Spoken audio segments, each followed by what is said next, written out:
Good morning, children. Today we are going to study the third part of the chapter Rulers and Buildings. अभी तक आपने बहुत सारे different types of designs, different types of architecture के बारे में पढ़ा। अब आज हम आगे चलते हैं और देखते हैं कि शाहजहां ने किस तरीके के वर्क्स किए, किस तरीके के कंस्ट्रक्शंस को कराया था। The connection between royal justice and the imperial court was emphasized. Emphasize means जोर दिया जाता था by Shahjahan in his newly constructed court in the red fort at Delhi. उसने दिल्ली में रेड फोर्ट बनवाया था। उस रेड फोर्ट में वो अपने लोगों से बात करता था, प्रजा से, और वहीं पर जो है वो अपना जस्टिस करता था, लोगों की समस्याओं को सुनकर उनका न्याय करता था। Behind the emperor's throne were a series of pietra dura inlays that depicted the legendary Greek god Orpheus playing the lute. उसके थ्रोन के पीछे पिटाड्यूरा बनाया गया था, और पिटाड्यूरा पर क्या था, लेजेंडरी ग्रीक गॉड ऑर्फियस की इमेज बनाई गई थी, जो कि ल्यूट अपना म्यूजिक इंस्ट्रूमेंट बजाते हुए हैं, और उनको शो किया गया है।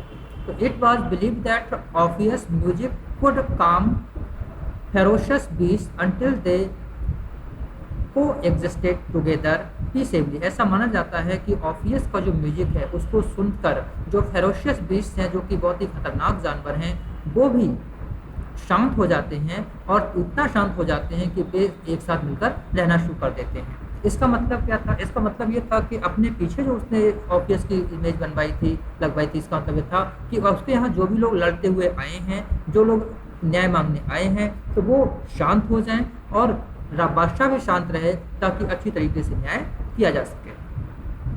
The construction of Shahjahan's audience hall aimed to communicate that the king's justice would treat the high and the low as equals, creating a world where all could live together in harmony. और इस सब का मतलब ये था कि बादशाह शाहजहां एक ऐसा राज्य बनाना चाहते थे जहां पर छोटे बड़े, अमीर गरीब और ऊंचे नीचे सब एक साथ मिलकर इकट्ठे रह सकें, शांति से रह सकें, इन हार्मनी, शांति से रह सकें। अब पिटाड्यूरा क्या है? Coloured hard stone placed in depressions, carved into marble और sandstone, creating beautiful ornate patterns. शानदार पैटर्न्स बनाते हुए, कार्व किए हुए, डिप्रेशन मीन्स होता है ऊपर से तरफ आते हुए पत्थर थे जो कलर रंग लगे, उनको पिटाड्यूरा कहा जाता था, और उन्हीं से उन इमेजेस को बनाया गया था। In the early years of his reign Shahjahan's capital was at Agra. शुरुआत में शाहजहां की कैपिटल आगरा में थी। A city where the nobility had constructed their homes on the banks of the river Yamuna, जहां पर नोबिलिटी यानी कि राज परिवार के लोगों ने रिवर यमुना के तट पर अपने घर बनाए हुए थे। These were set in the midst of formal gardens constructed in the चार बाग फॉर्मेट, और इन सबको चार बाग के बीचों बीच में रखा लगाया गया था। The चार बाग garden also had a variation that historians describe as the river front garden, और जो चार बाग गार्डन है इनको हिस्ट्रियंस रिवर फ्रंट गार्डन भी कहते हैं, क्योंकि इनको नदी के किनारे बनाया गया था।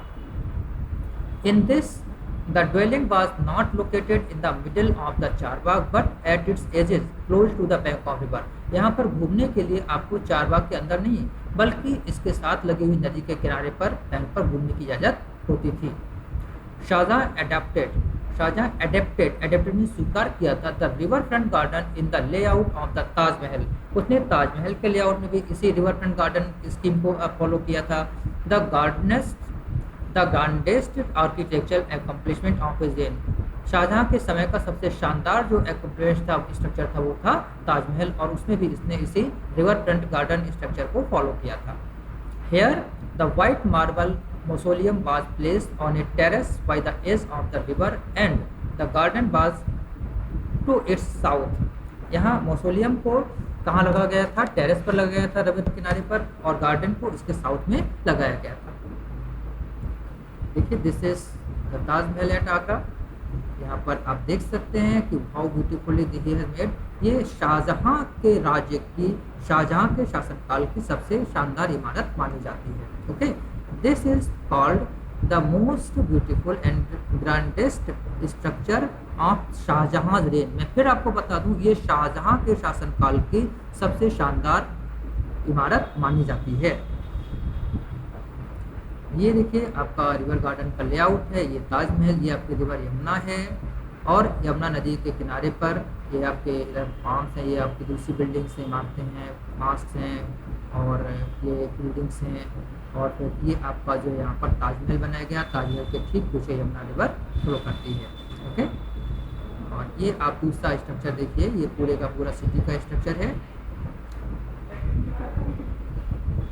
ये यमुना रिवर फ्लो करती है और यमुना के किनारे से इन्होंने पूरा का पूरा स्ट्रक्चर्स को कंस्ट्रक्ट कराया हुआ है।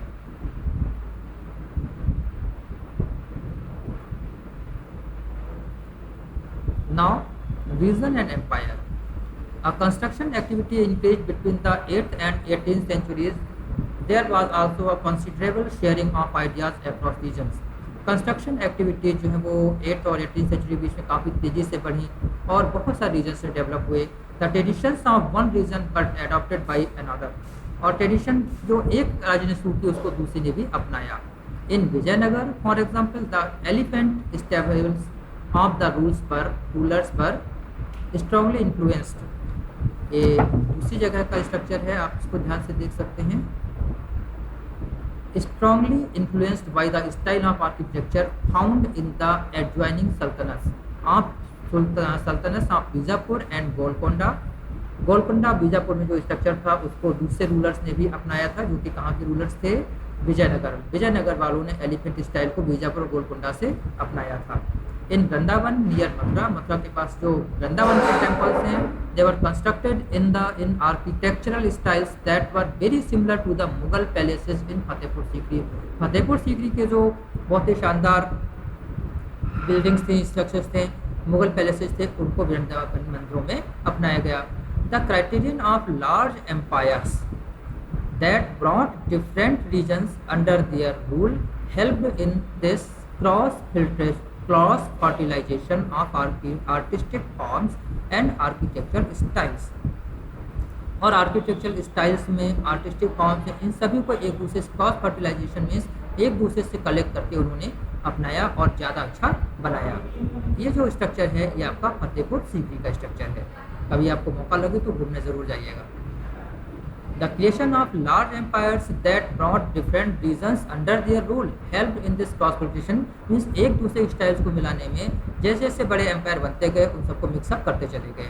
Mughal rulers were particularly skilled in adapting स्वीकार करने में, अपनाने में रीजनल आर्किटेक्चरल स्टाइल को एडॉप्ट करने में, स्वीकार करने में, अपनाने में मुगल जो रूलर्स थे वो बहुत ही तेज थे, बहुत ही आगे थे in the construction of their own buildings, और उस स्टाइल को अपनी बिल्डिंग्स में वो अपना देते थे।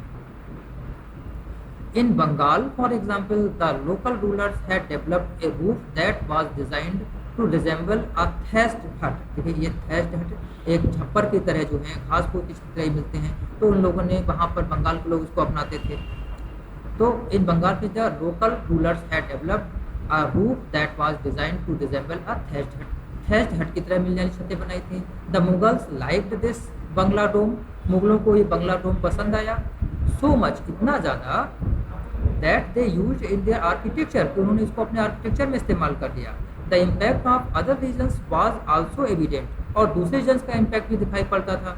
इन Akbar's capital at Fatehpur Sikri many of the buildings show the influence of the architectural styles of Gujarat and Malwa. Akbar की कैपिटल फतेहपुर सीकरी जो बिल्डिंग्स है उनमें गुजरात और मालवा की स्टाइल्स देखने को मिलती हैं। Even though the authority of the Mughal rulers bend in the 18th century, the architectural styles developed under their patronage were constantly used and adapted by other rulers whenever they tried to establish their own kingdom। और मुगलों की जो स्थापत्य कला थी अर्जुन, वो इतना ज़्यादा स्ट्रॉन्ग था, इतना अच्छा था कि उनके बाद के रूलर्स ने सभी ने उसको खूब अपनाया, और जिसको जहाँ मौका मिला उन लोगों ने अपने स्टाइल को, दूसरों की स्टाइल को लेकर, मुगलों की स्टाइल को लेकर अपनी बिल्डिंग्स को, कंस्ट्रक्शंस को आगे बढ़ाकर उसको बहुत ही ज़्यादा एक्सेप्ट किया। इसके अलावा कुछ churches that touch the sky, church बनाए गए जो कि आकाश जो मीन्स बहुत ही ऊंची छत वाले चर्च बनाए गए, जैसे ये चर्च आप देख रहे हैं यहाँ पर, From the 12th century onwards, attempts began in France to build churches that were taller and lighter than earlier buildings. पहले की बिल्डिंग से एक तो ऊंची और दूसरी लाइटर और वजन में हल्की बिल्डिंग्स को चर्चेज को बनाया गया. This architectural style known as Gothic was distinguished by high pointed arches. ये हाई पॉइंटेड आर्चेस से के लिए जानी जाती थी. was distinguished by high pointed arches. The use of stained glass often painted with scenes drawn from the Bible and flying buttresses. तो बट्रेसेस जो परियां होती थी उनको और बाइबल से ली गई चित्रों को उन पे ग्लास पे पेंट किया जाता था, तो ग्लास से बिल्डिंग काफ़ी हल्की बन जाती थी, लाइट होती थी. Tall spires and bell towers which were visible from a distance were added to the church. ये ऊंचे ऊंचे जो टॉवर्स हैं इनको बनाया जाता था, उनमें क्लॉक्स लगाई जाती थी और बेल्स लगाई जाती थी जो बहुत ही दूर से दिखाई पड़ती थी. One of the best known examples of this architectural style is the Church of Notre Dame. Notre Dame in Paris. Paris का ये नॉट डेम चर्च है जो कि बहुत ही फेमस है. This was constructed through several decades in the 12th and 13th centuries. 12वीं और 13वीं शताब्दी के कई दशकों तक इसको कटर के बनाया गया. तो इस तरीके से आप इसको देख सकते हैं. Watch that and enjoy the chapter. I hope it will be a great help for you. Thank you for enjoying our chapter.